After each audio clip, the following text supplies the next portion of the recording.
Hello, everyone. Welcome you again. So, before I introduce my guest today, I just talk about what is Sell Like Her podcast. Sell Like Her podcast is dedicated to inspire and empower women to pursue an excellent sales career by filling the gender gap, to live to the fullest of her potential, and to achieve financial independence. I'll be interviewing amazing, successful women sales leaders and CEOs from India and around the globe, where we discuss their sales journey, their challenges, their wins, and much more.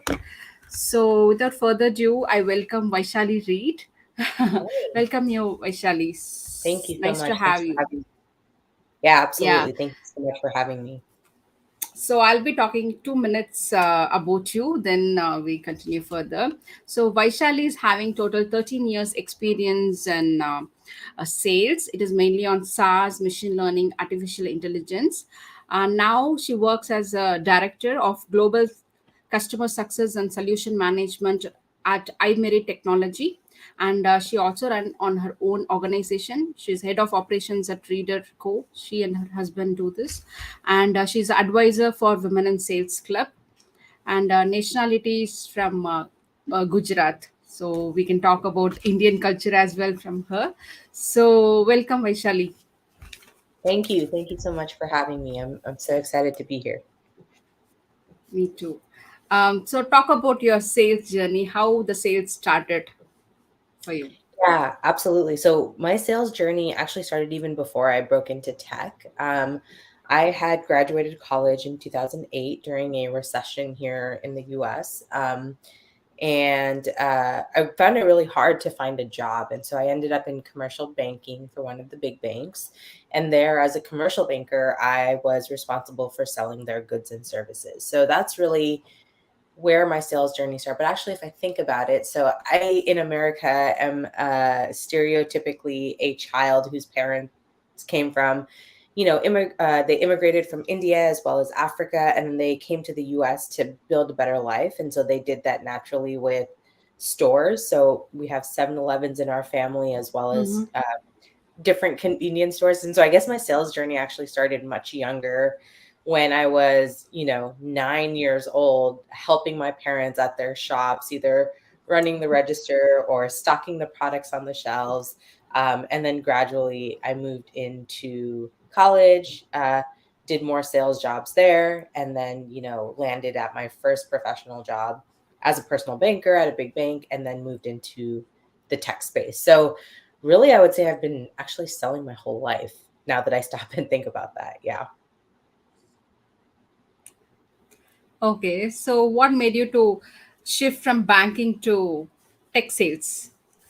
Yeah, for sure. That question is pretty simple. I just hated commercial banking. I thought, what a ludicrous idea to, you know, um, our employees were metriced with basically opening checking and savings accounts and then, sending out debit cards. And I was like, how many of these can a person actually need? Right. So the idea of strategy or the idea of actually helping people with the things that they needed seemed to be eluding the banks at that time, and they later changed their ways, which is fantastic. But for me, I just got bored in that cycle. I wanted to do something more. I had no idea what technology was, but I saw a friend on Facebook had posted this customer success position. And I was like, let me just apply for it and see if I can do this and learn new skills. And so I had no idea what a startup culture was like. I had no idea what, early equity looked like. I had no idea what working at tech companies look like. And so I just got really lucky in the sense that I landed somewhere that was amazing and a very inviting environment, and I got to grow and develop through that organization, which was the biggest blessing for me. Mm-hmm. And any challenges you faced, maybe in the initial stage, because you're basically, nationality Indian woman and doing sales for a US client. Any challenges you faced? Yeah, so I would say that when I took my first job at Demand Force, it was about 2012. And so, customer success was a very new concept at that time. So there weren't a lot of best practices and we were kind of learning on the fly. But I would say that, everybody was kind of struggling through that because it was a shift from traditional account management to now relationship focused customer success. And so the really successful people were the ones focused on building the relationships, really driving communication and doing proactive outreach. A lot of that was challenging just because there was no playbooks or guidelines, right? So I wouldn't say that that was necessarily, an Indian struggle. I think that that was an industry struggle. But also at that time in the tech space, I think it was predominantly dominated by cis white males. And I would say that, even to today, that is somewhat true, although there has been a lot of diversity added into the tech space in the past 13 years that I've been there. So all in all, we're working towards the right direction. There is inclusion conversations happening, equity conversations happening, people being offered seats at the table. And so that needs to continue to just be amplified. But back then it was just a lot of learning on the fly, right? We had to really pivot and be agile in our strategies. We had to develop some of those best practices that the industry is following today. We really had to figure out how to put the customer first 100% of the time, and that in itself is a challenge. Okay. And did you see any challenges like when you move on to a director or leadership role during the journey? Yeah, so I got really lucky in my first tech job that the company was just doing really well and I got to experience different opportunities. So I was moved into management within my first job. So went from an individual contributor to a team lead to a mid-level manager. And that was fantastic. So that taught me a lot at a young age in terms of people management, coaching, development, and growth. And so as I continued to move up into my career and manage different types of customer journeys, so SMB to mid market to enterprise to what I'll call strategic for multi-million dollar accounts, I think there were a lot of different challenges within each of those journeys that then, enabled me to get to director. I would say there's always going to be challenges, right? The biggest one is managing up for me. And so that's managing my manager. Every time I wanted to have a conversation about promotion, my response was, oh, well, like, let's see the work that you're going to do in the future. And to that, my reaction would always be, well, what about the work that I did for the past year and a half in this position? And every time we have this conversation, you tell me I'm primed for promotion. But then when I try to have that conversation, you're telling me I don't have enough experience, right? So are you happy with the work that I've done so far? And do you see the potential in me to do better work for you in the future? And that's why you're taking a chance on me? Or do we need to reset kind of expectations and conversations? And so that's what I think is like the challenging part as you continue to progress in your career, is really managing up. And then those are going to be natural struggles, obstacles, challenges that people are going to be facing because, individual contributors or even mid-level managers are doing phenomenal work, but who's tracking that, right? And when you do a performance review at the end of the year, that's Yeah. great for the end of the year, but how are you keeping the momentum going day by day? And so one thing that I like to do is I actually just like to keep a Google spreadsheet of all of the projects that I'm doing. So, who's the original project owner? What's the progress of that project? How am I helping make an impact? And when did it get launched? And then when did it get completed? And, what I would then start telling my bosses is like, look, how many of these projects do I need to do in order to be taken seriously for a promotion? And oftentimes they wouldn't have an answer. So I would give them one. I'd say, hey, I'm going to do 50 projects. I'm going to track them all right here. You have access to this doc. We'll go over it in our one on ones. And then once we get to 50, let's have a promotion conversation, right? So that helped me significantly, but I didn't realize that until I was much later in my career, that I needed to figure out a better way to manage up so that I can continue my career progression when, the conversations at the director level, senior director, VP level are much more difficult to have when you're talking about a promotion. I think that's a very good advice or suggestions to all the women here. I Mhm. feel truly, Vaishali, because I think that's the very challenging part, being a, especially being a woman, moving to a director role. You know, that open conversation with your boss and setting up the expectation of both of them. I think that is very important, I feel. Yeah. Yeah, absolutely. And it took me a very Yeah. long time to So realize I this. really appreciate, yeah. Yeah, absolutely. Mm-hmm. And see, now you are a director, and mainly your focus is upon revenue generation to active and existing customers. Okay, I think that's something. It is very important topic, I feel, to open up here, because many companies, what I've seen is they just focus upon new development, Mhm. new business development. Making more effort to add more customers, visit more new customers. But how do you see it is more important to ensure that we are making steps to satisfy the existing customers and business? Yeah, absolutely. So when you work in SaaS, there is ultimately going to be a tipping point where your existing revenue is going to be larger than your net new revenue that you're going out to get in the market every quarter, every year, right? And so when that tipping point happens, it's really important that we now are focused on maintaining customer revenue, and not only maintaining it, but gross retention is key, and then net retention is important as well. So how are you expanding on that revenue? And when you look at, mid market to enterprise, I would even say that this this encompasses SMB in a certain capacity. But it's so much easier to maintain your existing customer than it is to go out and get a new customer, right? So when you think about obtaining a new customer, marketing dollars need to be thrown to it, sales development dollars need to be thrown to it. Maybe your account executive is getting involved early or later. Maybe a sales engineer is getting involved, maybe implementation and professional services. So when you think of the customer acquisition cost, it's very, very high at the beginning of the funnel. But your customer retention cost doesn't actually have to be high, right? Because you're not actually continuously selling them. You are trying to provide value in every interaction to reconfirm their belief that you, as a vendor, are their vendor of choice. And so, from a customer success perspective, it does happen that the COO or the CCO, the Chief Customer Officer, ends up managing or being closely related to more customer revenue than maybe the CRO is tasked with bringing in on a quarterly basis, right?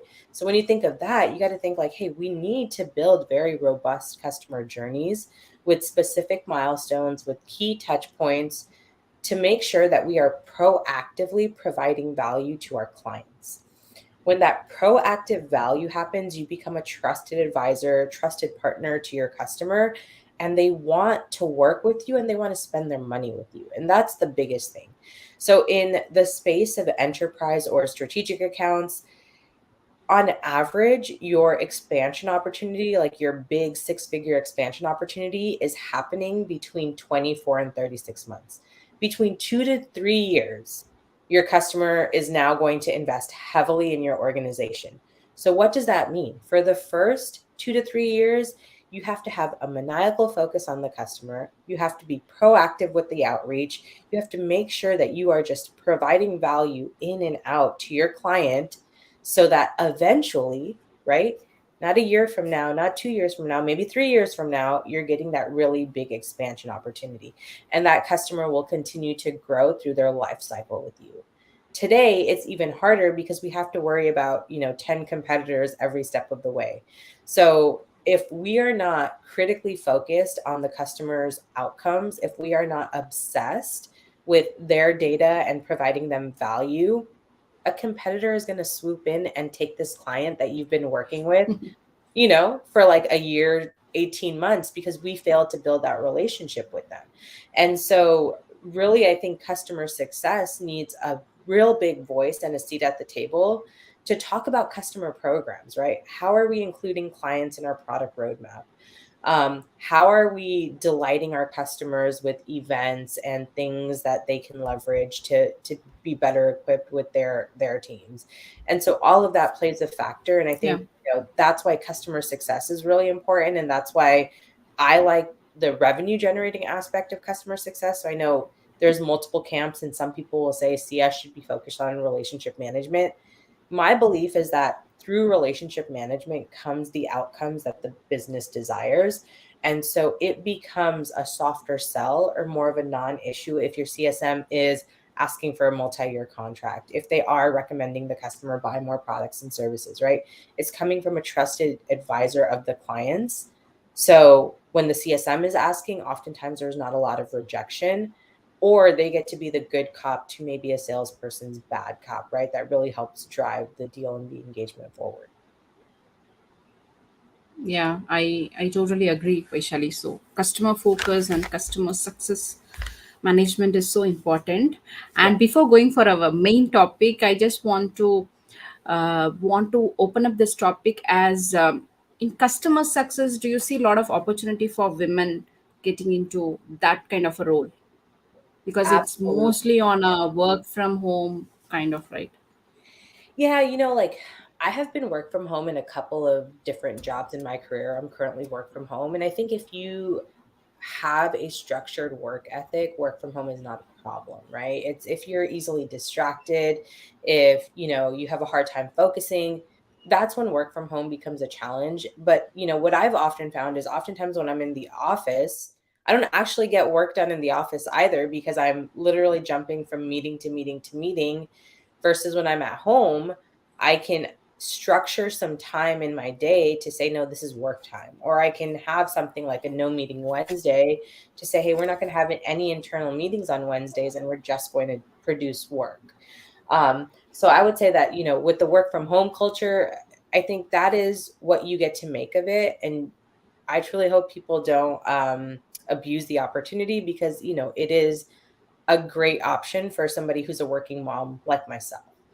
On the customer success note, I think that there is opportunity for everyone, right? I think that the most amazing thing about customer success is that it's a job that requires a lot of agility, flexibility, patience, and then critical thinking, right? And so I was actually telling my husband this yesterday, like 13 years of customer success just prepared me for the tantrums that my 2-year old is like giving me right now, right? So she's an amazing little girl. She's super feisty. She's very independent. And so she has her own mind and she wants to do her own things. And by constantly being on my feet for the past 13 years, I've like learned how to be agile and flexible with her to continuously distract her, right? To calm the tantrum down. And so that has been super, super helpful. So when I think about like what industries are really good for people to come from to be successful in customer success, I immediately think of education. I think teachers who have patience, who are able to communicate to, students who are maybe going through difficult times to break through and get to the other side is really important, because they have the right communication skills to talk to clients, right? So we can teach the technology piece, we can teach the language. What we can teach is empathy and sympathy, right? And those two things I think make very, very strong CSMs, because oftentimes customers just want to hear, I'm sorry, we messed up. Let me make this right for you. They want to hear, I'm here to partner with you and I'm here to make sure that you look good in front of your boss so that you get promoted. And they want to hear, like, our goal is to keep this relationship going so that you don't have to worry about getting a new vendor, and you don't have to worry that I'm going to deliver value for you, right? And so I think that women are really primed for this, but I also think that like men are really primed for this, right? And I think really anybody who wants to venture into success needs to have a thick shell, needs to operate with empathy, and needs to be willing to push through the pain when the pain happens, right? So the thing that I love about CS is that not every day is the same day. But that also means that some days there's fires that need to be put out. Some days, we're Mm. sowing the crops that we reap in expansion opportunities. Other days we're objection handling on a renewal. So not every day is the same. Every day is not the same. And what that means for us is like it constantly keeps us on our toes, and we're continuously learning how to pivot, how to strategize in real time, how to, objection handle in real time. And I think to me, that's a very strong skill set. And so, yes, women are absolutely primed for this. Yes, educators are primed for this. Yes, men are primed for this. It's about leading with empathy and being self-motivated to kind of get the job done. Okay, so being empathy and push forward Yeah. yourself. Yeah. Yeah. I Absolutely. remember when you talk about 2 years old, even I have a 2 years old daughter. Yeah.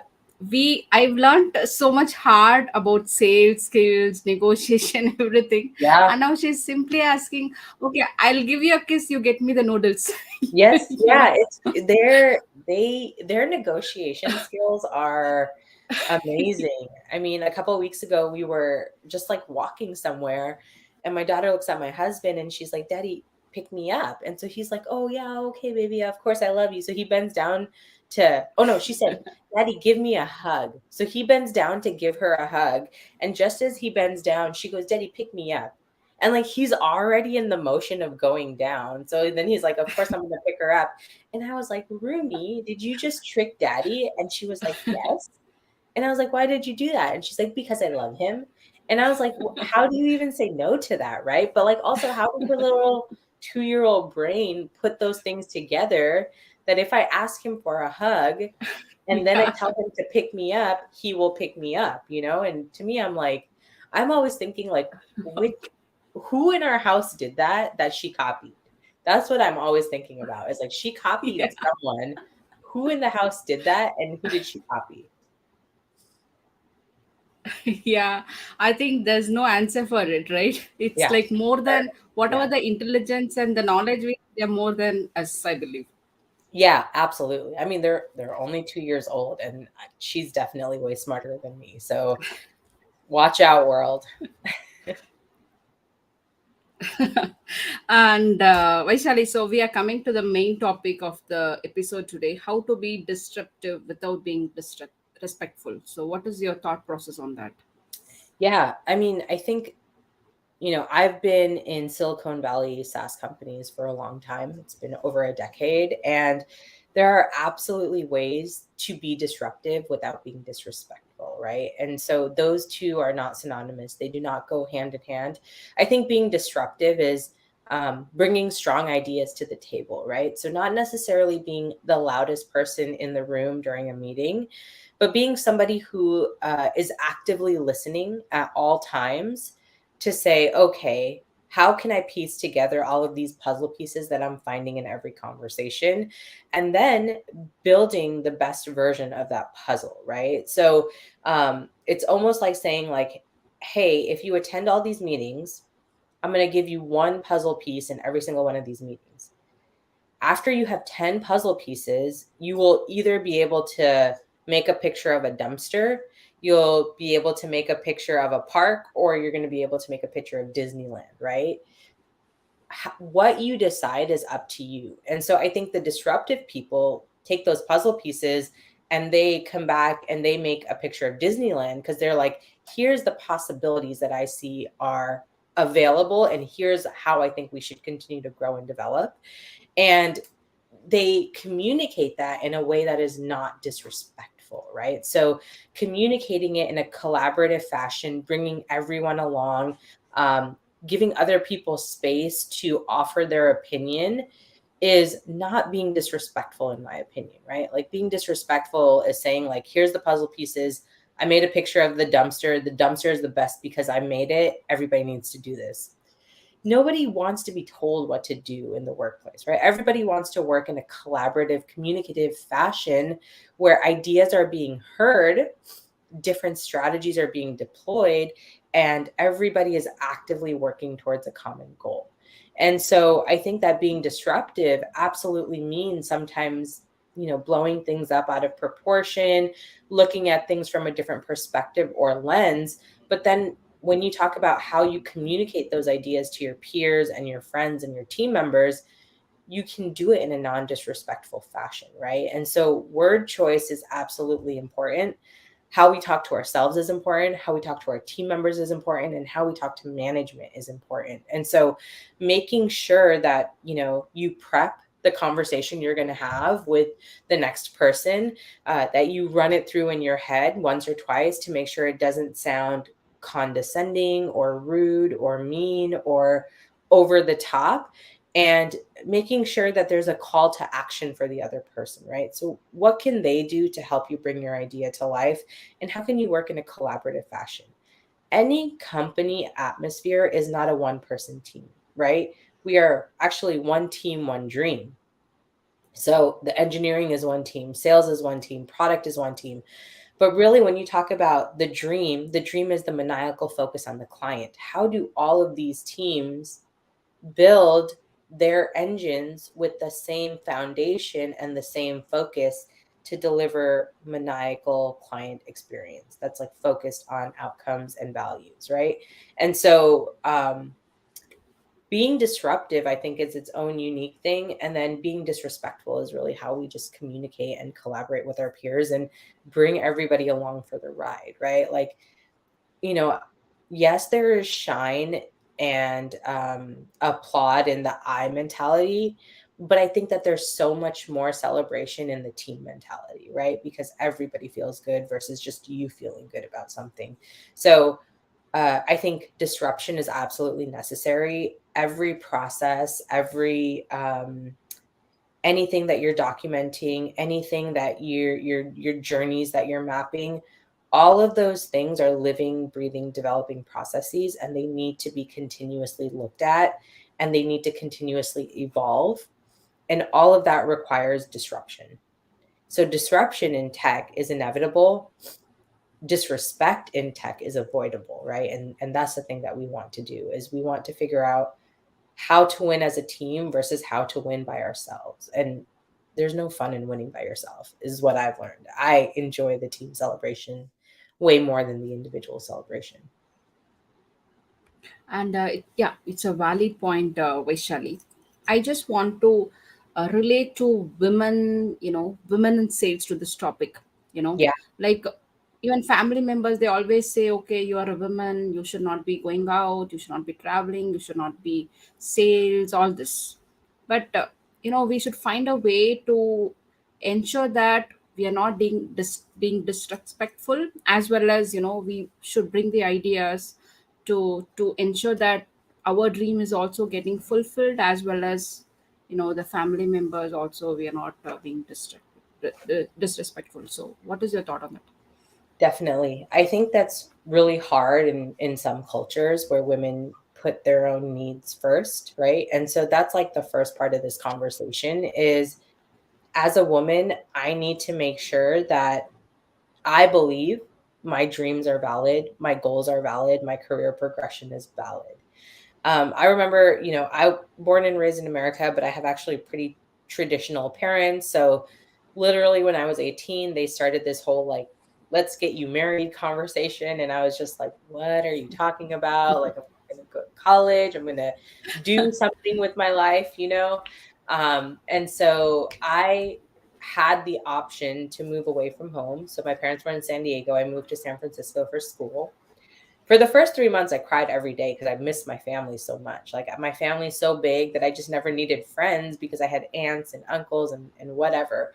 So it was a really hard transition, but it was the best thing that I did for my life, because after college, I could move back home, which that's what my parents wanted, or I could figure out how to get a job and then like learn how to pay my own bills. And really what I learned was like financial freedom and financial well-being was the key to the handcuffs that the parents had on me. So if my parents were not supporting me financially, they didn't really have control over my life, because they couldn't say, do this, do that. I want you to do this. I want you to do that. So that I realized very early on after I graduated, that I needed to be successful, get a job, learn how to pay my own bills, so that my parents could get off my back a little bit on the whole like getting married thing. And so I did that, and thankfully I got through it on the other side. But that is just to say that like I didn't necessarily have a 5-year plan, but I knew that I needed to be financially stable. So that was kind of my driver, is like, how do I work hard to produce the results, to get the paycheck I need to be able to live on my own and not have get money from my parents. And as that being my motivating factor, I quickly realized that like I had to believe in myself, because I didn't have people around me believing in me, right? Like my family was actually just telling me like, marry a rich doctor. And I was like, okay, that's one option. Are there any other options on the table, right? And so like when you're constantly hearing that, I think it's demotivating, and it suppresses and oppresses you, right? Because then you feel like, oh, maybe I'm not worth anything more than just like being somebody's wife, right? Like maybe this is what I'm destined to do. But then some part of you is like, no, that's not what you're destined to do. You're actually destined to do something so much greater, right? And so when I started focusing on my career, I was like, listen, it's just not the right time to get married. Like, I need to make something. And what I would tell my mom is like, you're telling me that all your friends whose kids had arranged marriages are getting divorced now, right? Not all of them, but a handful of them are getting divorced. So they listened to their parents, they married the Indian guy of their parents' choice, and now they're getting divorced. And on top of that, you know, these women don't have anything to fall back on. So if something does go wrong in the divorce, how are they going to support themselves and their kids, right? And so to me, I was like, okay, well, I need to make sure that I have enough career experience, enough of a, you know, base salary, financial freedom to land on my feet if something ever goes wrong with my spouse. And so this was, you know, way before I met my husband. And so that was my mentality, is like, oh, sorry about that. I'm in my laundry room today, so it's I accidentally hit the button. But that's what I would tell my parents, is that like, hey, I need to be financially stable and be able to support myself with some sort of skill in order to make sure that my future is taken care of, right? Because I'm not saying that something is going to happen, but if something does happen, what's my fallback plan? What's my plan B? And so I spent, you know, my 20s really focused on building and developing my career, and that was super important to me because I needed to make sure I had something to land on my feet with later on in life.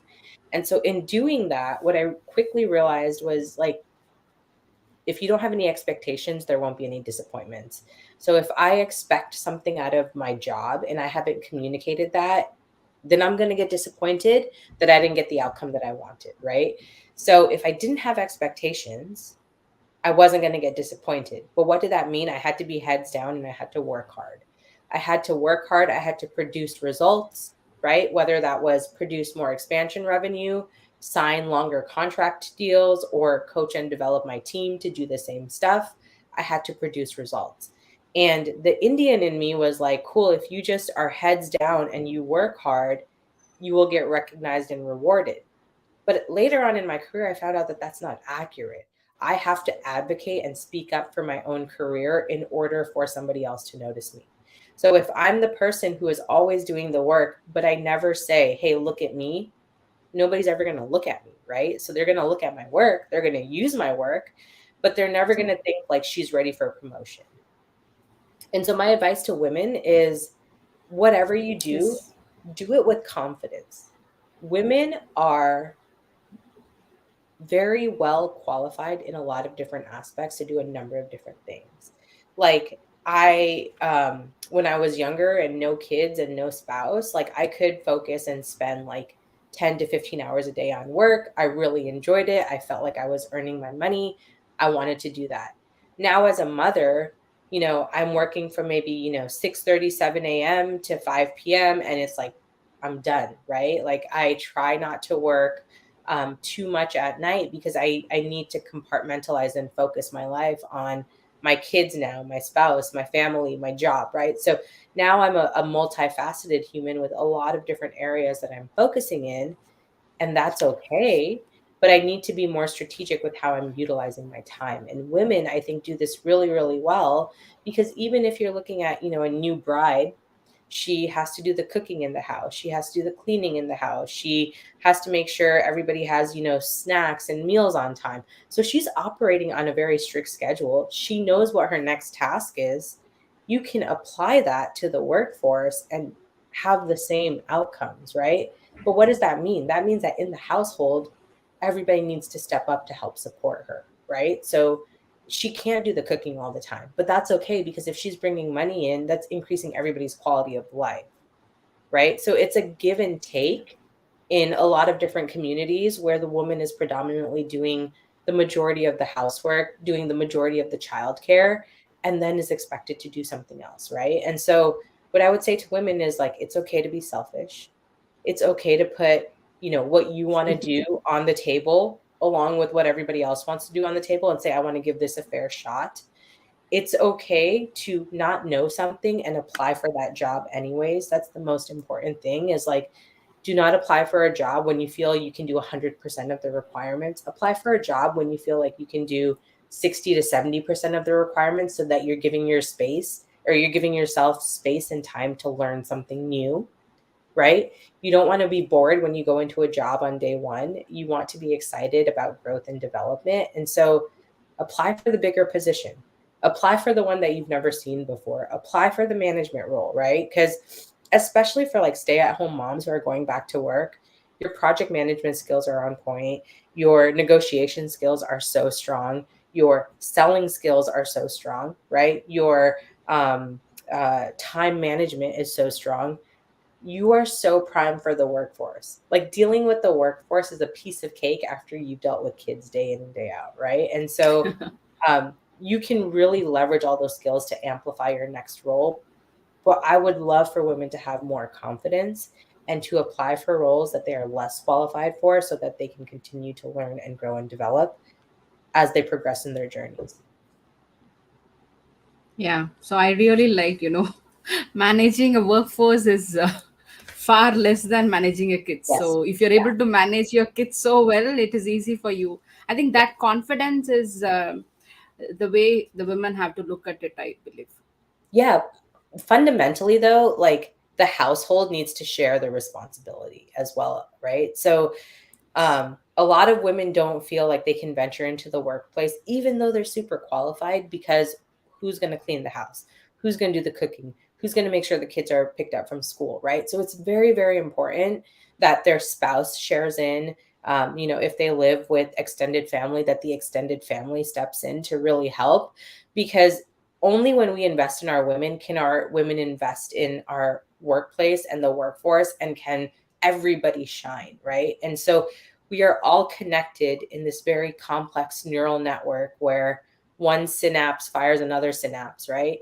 And we just have to make sure that we're amplifying the right pieces to produce the best outcomes. Yeah. So, and I know you have a 5 months old baby, Vaishali. So, Yeah. how you manage 5 months old baby, 2 years old daughter, I believe, right? 2 years Yeah. old So I have two daughter you have. girls. Yeah, two girls, Rumi and Razi. So Rumi So, is, how you manage all those? yeah, I don't know. That's the real answer. So Rumi is 2 years and 4 months old, and then Razi just turned six, or she's going to turn 6 months old tomorrow. Um, I don't know how I'm managing it. I literally wake up in the morning and go to sleep at night, and like stuff happens during the day. But again, it's a team effort, right? So like on days like today where I start work really early, my husband steps in to get the girls, make sure they have breakfast, they're dressed and ready for the day. I'm fortunate that my parents and my sister live with us. So my parents are the um, primary caretakers of our kids while we're at work.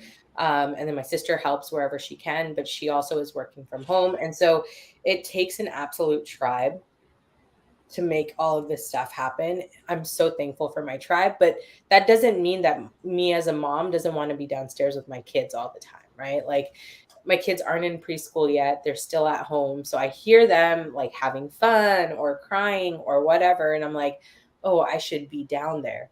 But the reality is like they also need time away from me, right? So they need to be able to learn and grow and develop on their own, especially the toddler. She needs to have communication skills with people that are not mom and dad. And it's not easy, but it's also important for me to have adult conversations, right? To continue to develop myself. And so Time management is crucial at the end of the day. There are designated time periods for my children, right? So, like lunch is to put my toddler down for a nap and then to, have some lunch with my husband, get some downtime, and then go back to work. And like making sure your schedule is really tight is important. So, if you need breaks, putting those breaks in your calendar again is really important. Standing up to stretch, really important. Um, Exercising a little bit, really important, right? Like I'm lucky that my office is my bedroom plus my office plus our gym because the Peloton is in there. So I can literally spend 8 hours in my bedroom and I don't have to go anywhere. But thank God the coffee is downstairs. So I have to walk up and down the stairs sometimes. But yeah, time management is just key when trying to deal with everything all at once. Yeah, you already answered my next question. Usually ask is the daily habits, which helps you professionally as well as personally. I think you already mentioned exercising and Yeah. Sleep is so important. Like women in general just need more sleep for their hormones and all of that jazz. So, if I had free time, I would sleep straight up. I would just sleep. But coffee is a big one. I try to limit myself to 2 cups of coffee a day. So, not going overboard. Drinking a lot of water and staying hydrated is really, really important. So, I always have, my Stanley cup next to me, exercising and just moving. So, thankfully we have an exercise bike, but we have a beautiful park right across the street. And so going out to walk, to get your body moving, to free your mind a little bit is really important. Making sure you eat a balanced diet is really good too. So I don't do this every day, but I try to eat healthy Monday through Friday, and I try not to indulge in carbs. They just make me sleepy. Um, and then development for your brain, right? So joining a book club, reading something on the side, I think is really, really important to make sure that we're continuously exercising all of our muscles. okay. So we are close to the episode. What you feel is the success secret of your success? Just one or two words to put in. I would just say hard work. Netflix has a phenomenal documentary called Stutz out right now, Stutz by Jonah Hill, and it's a conversation with his psychotherapist. And Phil Stutz says there's 3 things that are true: pain, uncertainty, and the fact that you have to continue working hard. And those are the 3 things that actually keep me motivated, right? To continue to go because I have to figure out how to pivot, strategize, develop a plan of action in order to move forward. And so um, that is a real truth that leads to success, is the fact that, even if there's pain, even if you are certain that you are continuously moving forward to get to the other side. And I think oftentimes you do find infinite potential on the other side of your failure, right? And so that is really important. And then the other thing is, like, I think as we get older, a basketball coach from Duke said this, I think. She says, you just learn how to handle hard better. So life doesn't get easier. We just get better at handling hard things faster, more efficiently, more effectively, so that we can get through them on the other side.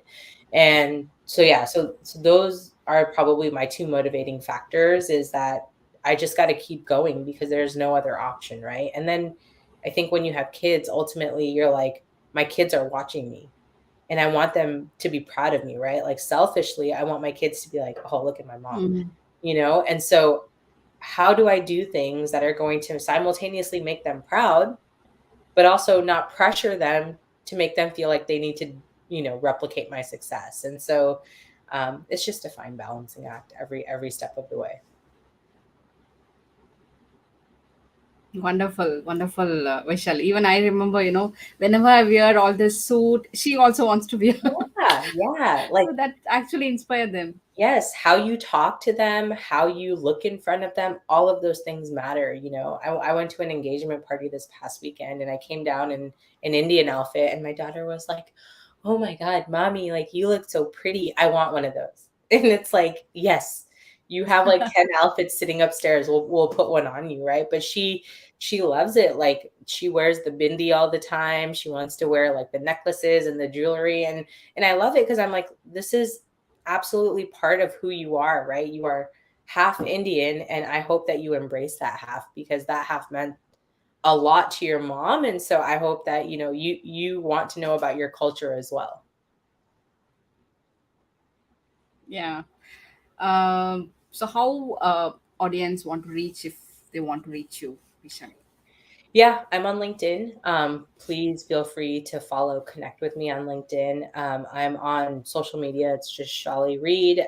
So Instagram, TikTok. I use actually TikTok to create videos about interview best practices, interview questions, navigating difficult conversations, and affirmations. So, if anybody does want to follow, please feel free to follow me there.